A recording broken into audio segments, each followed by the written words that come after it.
ஜனங்களுக்கு முன்னால் நீ என்னை பரிசுத்தம் பண்ணவில்லை, அதனால் நீ போக மாட்டாடா.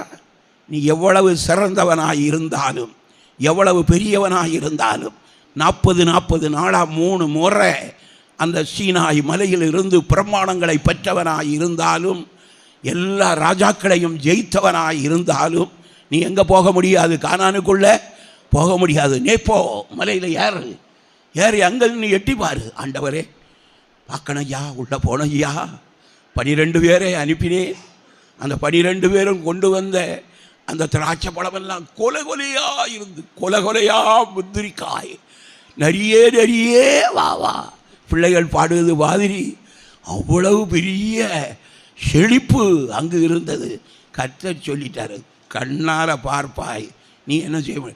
இப்படி பரிசுத்தப்படுத்துவதற்குத்தான் சில வேளைகளில் கர்த்தர் சில காரியங்களை செய்வது.